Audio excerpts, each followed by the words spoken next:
Danger alert ఓ పెను ముప్పు రానుంది.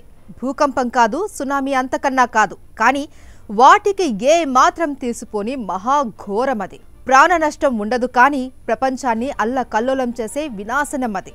ఇది ప్రకృతి వైపరీత్యాల వల్ల సంభవించే విషాదం కాదు, ఓ మానవ మాతృడు విపరీతతనానికి పరాకాష్ఠ. అవును, మిస్టర్ ప్రెసిడెంట్ డొనాల్డ్ ట్రంప్ ప్రపంచాన్ని మాంద్యం మంటల్లోకి నెడుతున్నారు. ఓ పెద్ద తుపానుకు ముందు వీస్తున్న గాలిలా ప్రపంచానికి ముందే కొన్ని హెచ్చరికలు కనిపిస్తున్నాయి. గత జనవరి 20 నుంచి ట్రంప్ తీసుకున్న నిర్ణయాలతో ప్రపంచ రూపురేఖలు మారుతున్నాయి. గతంలోనే టారిఫ్ వార్కి ఆజ్యం పోసిన ట్రంప్ ఇప్పుడు మాంద్యానికి మంట అంటించాడు. ఇంతకీ మాంద్యం మంటలను ప్రపంచం ముందే ఆర్పేస్తుందా, లేదా మానవ చరిత్రలో చూడని అతి పెద్ద ఆర్థిక విధ్వంసాన్ని మనం చూసే అవకాశం ఉందా? మాంద్యం ఈ పదం గతంలో పలుసార్లు ప్రపంచాన్ని షేక్ చేసింది. ఇప్పుడు మళ్లీ అదే మాట బిగ్ డిబేట్ కు కారణమవుతుంది.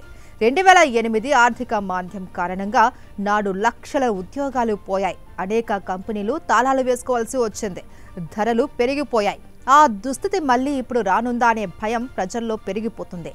మాంద్యం అంటే సాధారణంగా దేశం అభివృద్ధి చెందకుండా ఆగిపోవడమని అర్థం.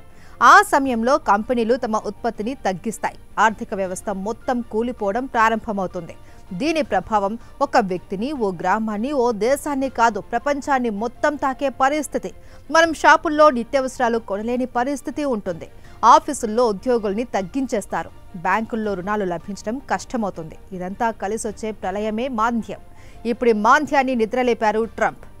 గతంలో ట్రంప్ రెసిప్రోకల్ టారిఫ్ల పేరుతో వివిధ దేశాలపై సుంకాలు విధించారు. ఇది కేవలం వ్యాపార యుద్ధం మాత్రమే కాదు, ప్రపంచ ఆర్థిక వ్యవస్థని చిన్నాభిన్నం చేసే ప్రక్రియకు పడిన తొలి అడుగు. అయితే ట్రంప్ చర్యలతో ముందుగా నష్టపోయేది ఆయన ప్రత్యర్థి దేశాలు కాదు. ట్రంప్ నిర్వాకానికి ముందుగా బలయ్యేది ఆయన సొంత దేశ ప్రజలే.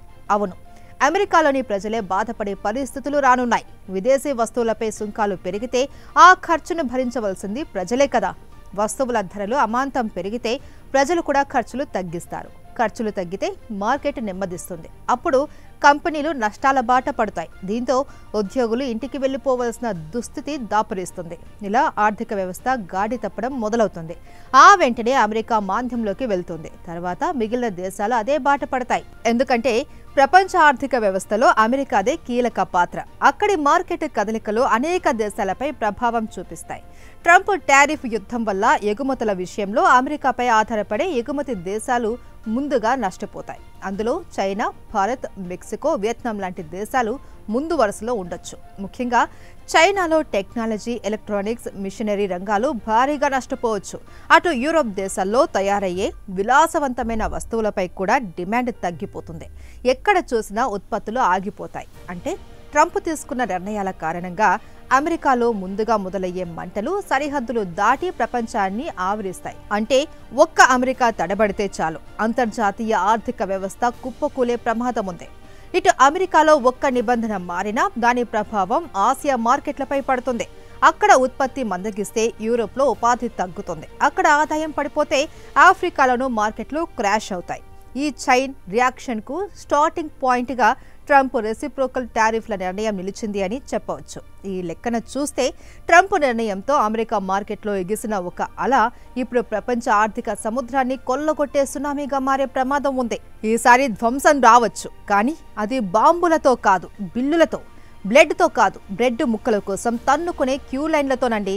మరి ఈ విపత్తును ప్రపంచం ఎలా ఎదుర్కొనుంది అన్నది ఇప్పటికైతే మిస్టరీనే.